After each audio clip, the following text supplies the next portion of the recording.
Selamat berjumpa kembali di acara Card of Confucius pada minggu hari ini. Para pemuda, pemudi Konghucu dari seluruh Indonesia. Sebelum kita mulai acara dan sambil nunggu teman-teman buat rename nama juga, yuk kita baca susunan acara di slide selanjutnya. Ya, oke. Yang pertama, susunan acara yang pertama adalah pembuka yang akan dilakukan oleh saya sendiri, Tocin Wian Sanjaya, dan dibantu oleh Tocin Monik. Lalu ada doa dan pembacaan ayat yang dilakukan oleh Tocin Upasanti. Dan kemudian ada talk show dengan narasumber oleh Tocin Reisa Lawson dan moderator Tocin Casey Yolanda dan Tocin Valencia Vanessa. Lalu ada pengumuman oleh Tocin Patricia Monica dan penutup saya sendiri, Tocin Wian Sanjaya. Ya, sebelum kita memulai sesi pada minggu pagi ini, mari kita awali dengan doa yang dipimpin oleh Tocin Upasanti. Terima kasih Tocin Wian. Oke teman-teman, sebelum kita mulai acara, mari kita awali dengan doa. Kehadirat Tuhan yang Maha Esa, di tempat yang Maha Tinggi, dengan bimbingan Nabi Kungce, dipermuliakan. Puji dan syukur kami panjatkan kehadirat Tien yang telah memperkenankan kami mengadakan acara COC pada hari ini dengan tema partnership. Semoga acara yang kami laksanakan ini di dalam rahmat dan karunia Tien boleh membawa kelancaran dan kesuksesan untuk masa depan kami nanti. Dengan setulus hati kami berdoa, dengan penuh kebajikan di dalam hati, dipermuliakan. Sembah dan sujud kehadirat Tien, semoga jauhkanlah kami dari kelemahan, sifat keluh gerutu kepada Tien, dan sesal penyalahan kepada sesama manusia. Melainkan kami dapat tekun belajar, hidup benar, di tempat yang rendah ini, terus maju menuju tinggi menempuh jalan suci. Teguhkanlah iman kami, yakin Tien senantiasa penilik, pembimbing, dan penyerta di dalam kehidupan ini.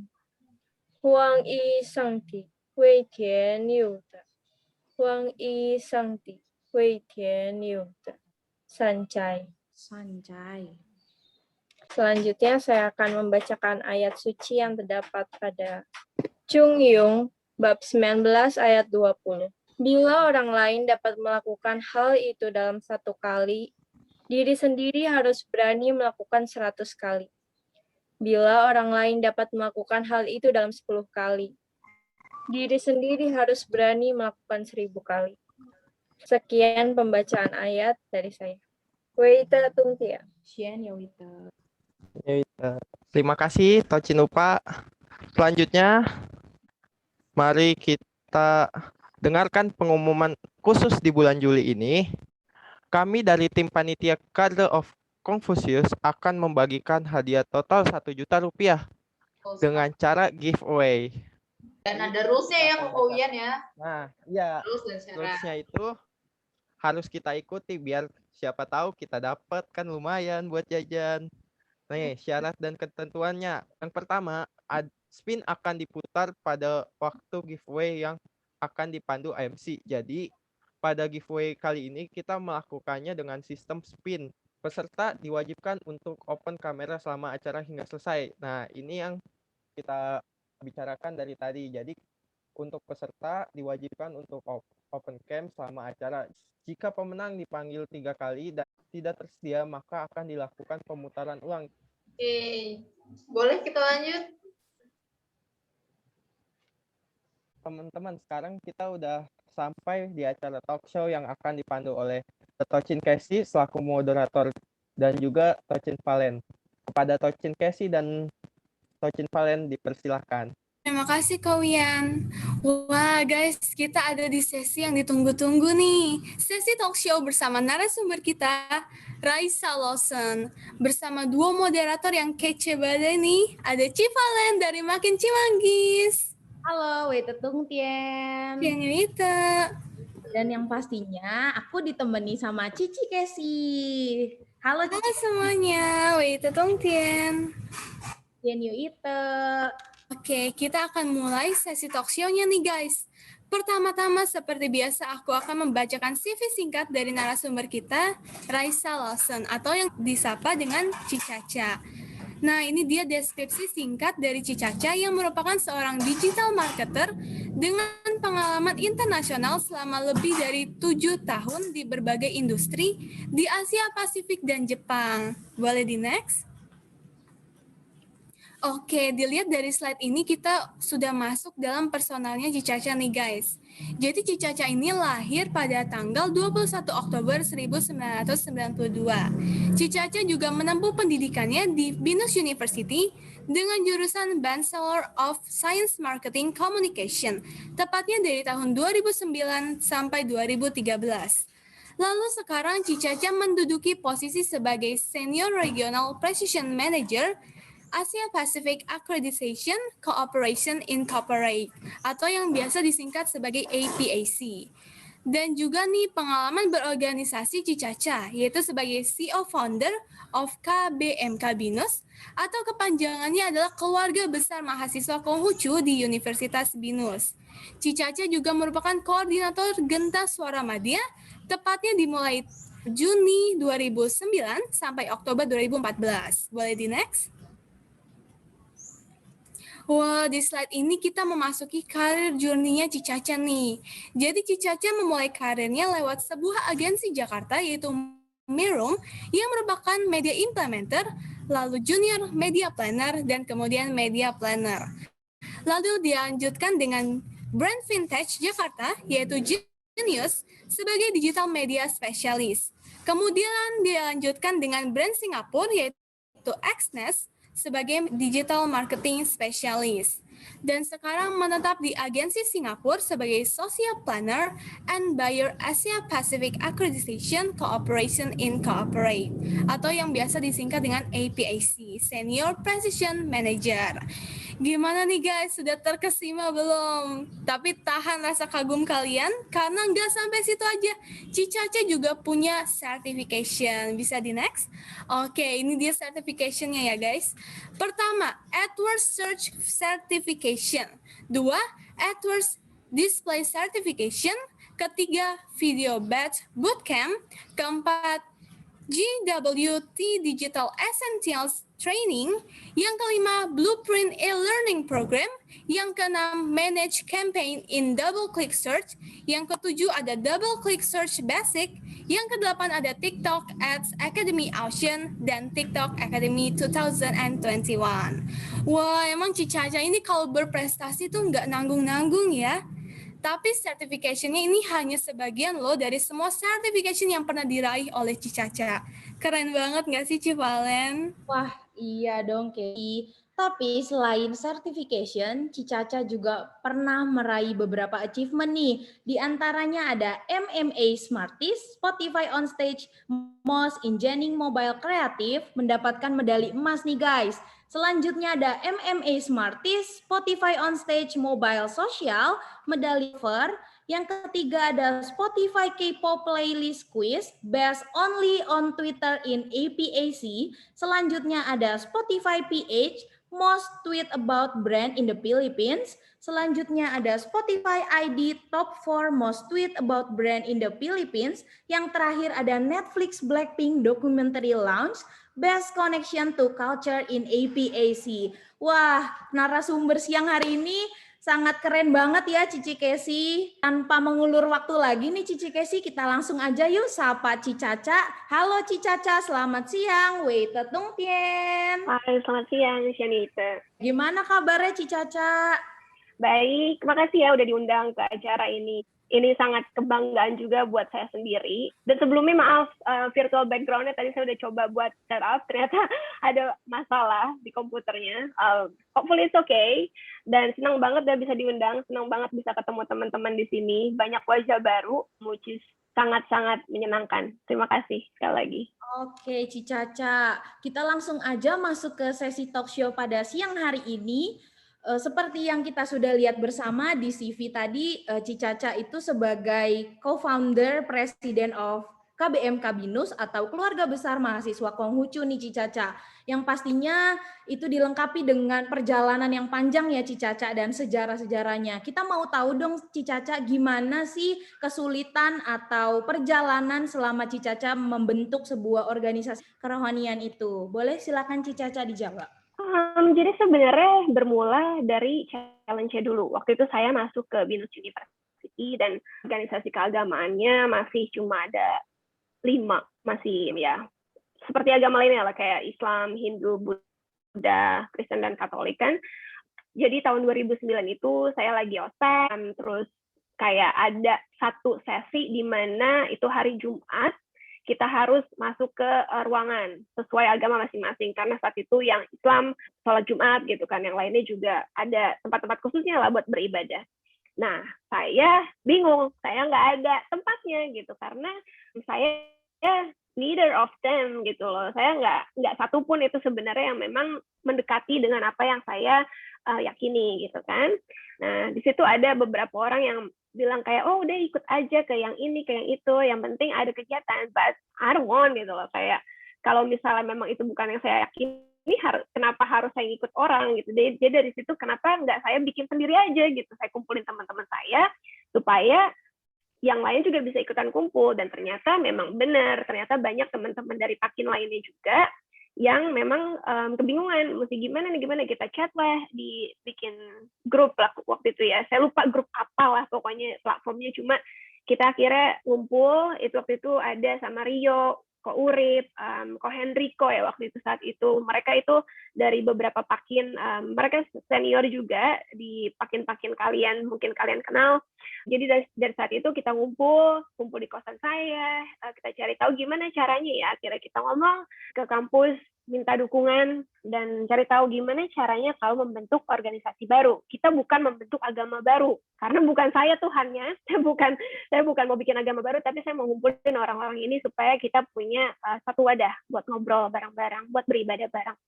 Dari situlah kita cari tahu gimana caranya. Ada beberapa syarat administrasi yang perlu kita cukupi, seperti ada minimum membernya harus berapa orang gitu kan, karena at least harus ada 100 orang yang mendukung adanya organisasi ini. Akhirnya kita cari tahu, nggak nyampe 100 dong yang saya tahu sebelumnya kan. Akhirnya dengan perjalanan panjang cari tahu orang-orang yang menuliskan agamanya sebagai agama Konghucu di portfolio pendaftaran di BINUS. Akhirnya saya dapat listnya dari admin di kampus. Ya udah, dapat nama-namanya, cari satu-satu di Facebook. Ada yang namanya memang pakai nama asli di Facebook, ada yang namanya nggak asli. Waktu itu lagi zamannya pokoknya tulisannya besar kecil, terus tulisannya juga yang namanya siapa, misalnya Valen, Cayang, Rio, Cayang siapa, nggak tahu lah, pacarnya Valen kan. Terus ganti namanya. Jadi dari situ saya susah dong nyari orang-orang yang walaupun udah dapat, ternyata itu ada 1000 lebih waktu itu mahasiswa BINUS yang beragama Konghucu. Cuma saya nggak bisa reach semua, tapi untungnya adalah lebih dari 100 yang bisa saya reach. Tapi dari lebih dari 100 itu kan nggak semuanya mau support gitu. Ada yang misalnya juga saya chat, dia nggak balas, mungkin dia nggak online di Facebook kan saat itu. Jadi ya udah yang adanya aja sampai akhirnya dapat tuh ke 100 itu, akhirnya setelah dapat 100 tanda tangan, like we are supporting this Confucianism organization happen in BINUS. Dan ya udah, karena kita udah melengkapi semua dengan dukungan waktu itu Pak Fernandes, dia orang yang sangat baik sekali. So jadi ya dengan adanya administrasi yang lengkap itu kita bikin di BINUS. Bingung namanya apa ya gitu kan, keluarga mahasiswa Konghucu gitu kan, tapi itu ada yang namanya KMK, tuh ada singkatannya KMK, keluarga mahasiswa Katolik di BINUS waktu itu. Jadi ya udah kita cari tahu, ya udah keluarga besar mahasiswa Konghucu. Walaupun kalau dibandingin sama organisasi lainnya sebenarnya sih nggak besar-besar amat gitu. Sama organisasi yang Buddhis sih lebih gede mereka. Cuma kepinginnya memang saat itu organisasi ini yang pertama di Indonesia. Jadi pengennya nanti teman-teman yang lain bikin keluarga mahasiswa lainnya lah di kampusnya. Setelah kita bikin waktu itu tahun 2009 bareng-bareng, akhirnya tahun 2010 disahkan sebagai organisasi tetap, karena ada waktu 1 tahun buat masa percobaan, dilihat dulu nih, ini beneran nggak sih sebenarnya mereka ini serius nggak sih? Akhirnya kita udah serius, kita nunjukin kita sering bikin kegiatan, dan teman-teman di Tarumanegara itu waktu itu under Wewen yang Wewen coba ikut kita waktu itu beberapa kegiatan, dia lihat oh sepertinya bisa nih kita aplikasiin di Untar. Akhirnya saat itu sekitar 1-2 tahun kemudian Wewen akhirnya bisa publikasi KBMK Untar juga gitu. Jadi sebenarnya sih ini bukan proyek saya sendiri gitu, proyek bareng-bareng. Jadi teman-teman yang lain juga patut buat diberikan apresiasi juga. Banyak orang-orang yang di balik layar yang mungkin teman-teman nggak tahu siapa aja, tapi mereka sangat berjasa buat KBMK. Saya cuma disodorin doang.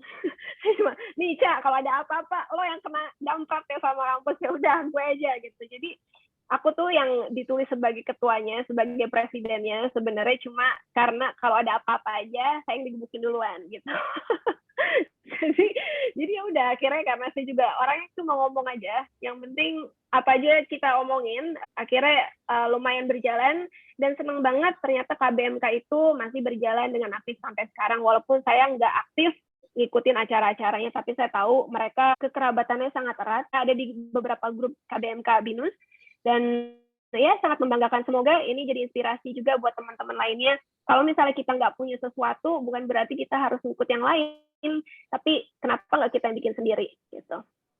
Berarti pastinya prosesnya sangat panjang ya, Ci. Dimulai dengan minta, yang aku lihat di link blognya itu door to door ya, Ci, minta tanda tangan ke mahasiswa ya, mulai minimal 30 tanda tangan ya, Ci, yang harus didapat. Iya, 30 tanda tangan, cuma harus ada sekitar 100 yang oke lah gitu. Tapi kalau udah ada 30 tanda tangan, kita bisa maju. Ya, dilanjutin dengan ada presentasi proposal ya, Ci, disetujui atau tidaknya gitu ya, Ci. Waduh, teman-teman.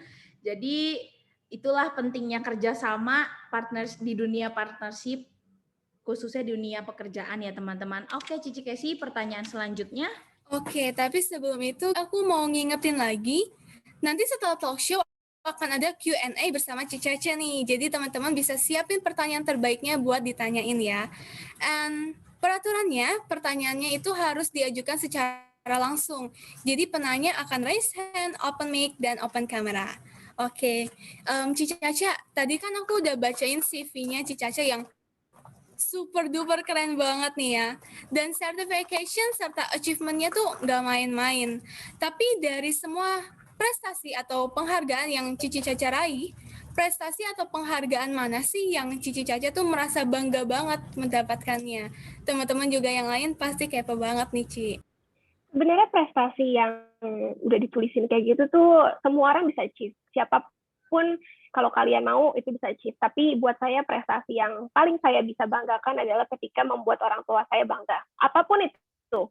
Mau prestasi misalnya saya bisa waktu lagi kecil, saya bisa makan sendiri, saya bisa pergi sekolah sendiri, saya bisa pindah ke Singapura dengan yang memang saya nggak pernah, bahkan nggak ada exchange. Kalian mungkin ada beberapa teman yang punya kesempatan buat student exchange ke luar negeri, saya nggak punya privilege itu waktu itu. Jadi hal-hal yang membanggakan buat saya bukan paperwork menurut saya, tapi ketika saya berhasil membuat orang tua saya yang sudah membesarkan saya happy, itu buat saya prestasi yang jauh lebih besar. Wah, teman-teman bisa contoh Cicaca nih. Terus pertanyaan selanjutnya, pasti Cicaca di dalam kehidupan ini menemukan beberapa kesulitan ya, Ci, pastinya, baik dalam dunia pekerjaan mungkin. Nah, ketika Cici berada di masa tersulit Cici, hal apa sih yang bisa memotivasi Cici untuk terus bangkit? Gitu. Kalau hal yang bisa memotivasi saya pasti akan lihat ke belakang. Nggak bohong, kalau saya juga nangis terus iya sering, apalagi saya di Singapura sendiri gitu kan, keluarga jauh, pacar jauh, nggak ada di sini, apalagi lagi lockdown, nggak bisa kemana-mana, itu pasti sering banget down-nya tuh. Tahun ini dan tahun kemarin tuh kayak roller coaster-nya kayak that's a huge giant roller coaster ever in my life.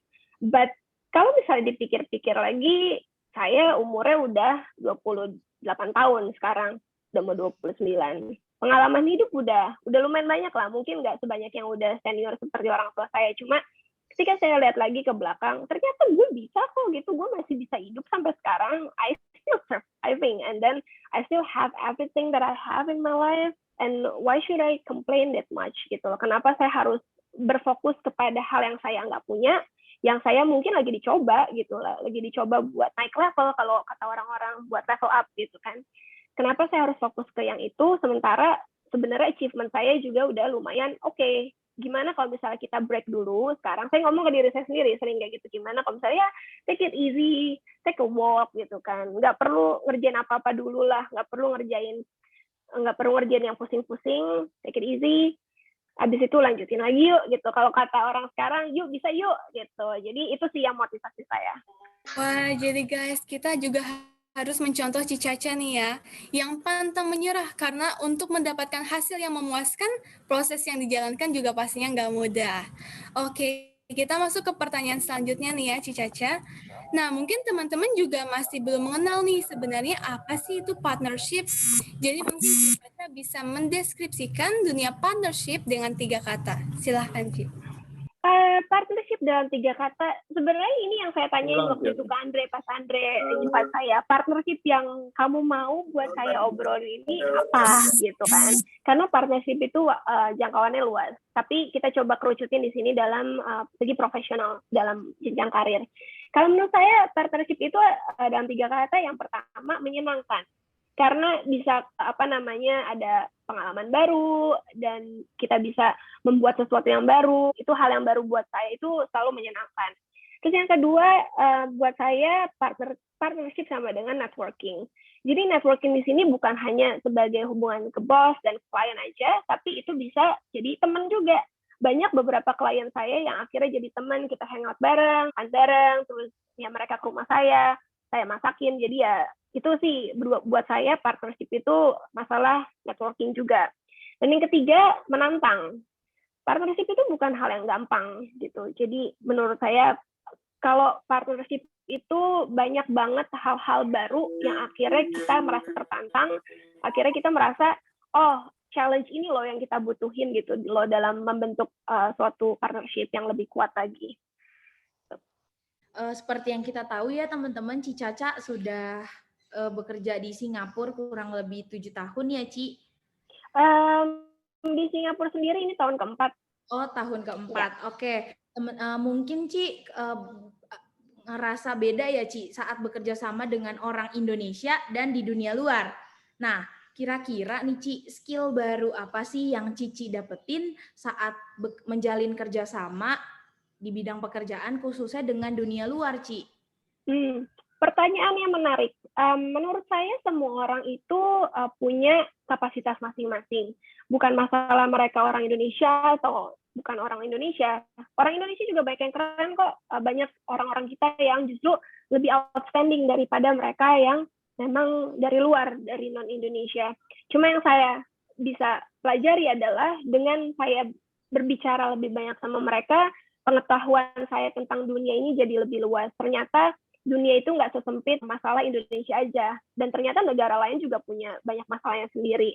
Jadi menurut saya, kita sebagai orang Indonesia juga nggak usah jiper, nggak usah kayak rendah diri. Karena kita ini justru banyak banget peluang-peluang yang khususnya kayak di Singapura gini, banyak yang sebenarnya mereka nyari juga orang-orang yang bisa bahasa Indonesia, seperti itu. Jadi, ya itu sih. Semoga menjawab. Oke, jadi guys, setiap bidang yang kita masukin itu pasti mendatangkan skill terbaru pada kita ya. Dan dari skill itulah kita jadi berkembang. Oke, setelah dikenalkan lebih dalam tentang dunia partnership oleh Cicaca, teman-teman jadi tertarik untuk terjun ke dunia partnership nggak sih? Kalau aku jadi termotivasi ya pastinya. Jadi aku mewakili kita semua ingin tanya ke Cicaca, apa aja sih tips and trick untuk kita sebagai pemula ya pastinya dalam menjalin hubungan partnership? Monggo Cicaca. Ya, yang pertama kita dalam agama Konghucu itu selalu diajari gimana cara kita berbuat sopan. Sopan dalam artian itu ketika kita memperlakukan orang lain, kita coba apa yang diri sendiri tidak inginkan jangan diberikan kepada orang lain, kan itu yang selalu kita dapat wejangan dari kitab gitu kan, dari orang tua.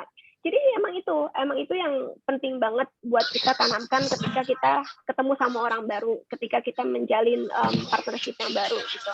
Karena ketika kita sopan, kita akan merasa disegani. Orang itu akan merasa, oh Raisa ini misalnya ya, saya cuma contoh doang, Raisa ini ternyata patut mendapatkan opportunity yang memang bagus gitu. Jadi dari situlah ketika kita merasa sopan, orang akan segan. Dan ketika orang merasa segan, mereka akan coba melihat tentang kita dan memberikan kesempatan lainnya. Dan yang kedua, itu jangan merasa cukup. Ketika kita merasa cukup, itu kita nggak akan improve dalam hidup. Ketika kita misalnya merasa, oh, aku masih kurang nih, aku masih belum tahu hal ini, hal itu. Terus belajar itu adalah proses umur hidup. Jadi ketika kalian misalnya udah jadi jabatannya udah manajer, direktur, misalnya owner pun sekalian, atau CEO, apapun itu di C-level, itu jangan merasa cukup untuk mengenal diri sendiri dan mengenal orang lain. Itu jangan merasa cukup. Terus selanjutnya, jangan sombong. Karena ketika kalian sombong itu, orang pun segan dengan kalian, dan aura yang kalian bagikan ke orang-orang itu adalah sangat negatif. Jadi kalian akan attract orang-orang yang negatif juga. Ketika kalian sombong, mungkin kalian sih punya uangnya gitu kan, mungkin kalian punya jabatannya, cuma your circle, your friends is not a real friends actually. Jadi menurut aku sih jangan merasa sombong, apalagi partnership kayak gini, kalian akan bisa ngelihat orang-orang yang fake sama kalian, orang-orang yang benar-benar real kayak gimana. Ketika kalian semakin berbuat baik dan tidak merasa sombong, menurut saya itu akan membangun sesuatu yang lebih baik. I think, kayaknya sih itu aja tipsnya, karena saya udah nulisin beberapa tips dari saya. Ternyata saya ulang-ulang lagi dalam poinnya ini. Yang saya tulis ulang adalah jangan merasa cukup. Itu yang paling penting. Apalagi kalian ini lebih muda dari saya, jauh lebih muda. Pengalaman kalian akan jauh lebih banyak, karena kesempatan kalian untuk belajar itu akan lebih luas. Banyak banget platform yang bisa kalian coba gitu kan buat belajar. Sekarang udah ada internet tuh lebih gampang lagi buat kalian akses gitu loh. Bisa kalau ada apa-apa tinggal Google aja. Kalau misalnya nggak tahu translation-nya, tinggal pakai Google Translate aja kayak gitu. Jadi jangan pernah merasa cukup, terus belajar. Saya pun masih terus belajar. Saya ikut les ini, les itu gitu. Jadi saya merasa belum cukup. Oke, ya intinya belajar itu bukan berhenti di situ aja ya, Ci, tapi proses sampai seumur hidup, bahkan sampai tua pun nanti kita tetap butuh belajar ya, Ci. Yep. Oke, Ci, sekian sesi talk show pada hari ini, tapi selain itu kita ada games nih, Ci. Ada 2 games.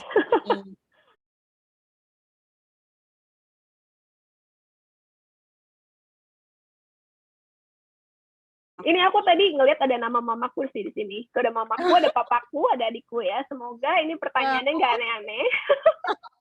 Siap nggak ya? Siap nggak siap? Harus siap sih. Healthy lifestyle atau mind positivity? Dua-duanya boleh nggak? Saya pernah overthinking di usia remaja, pernah mau jadi apa ya nantinya gitu loh.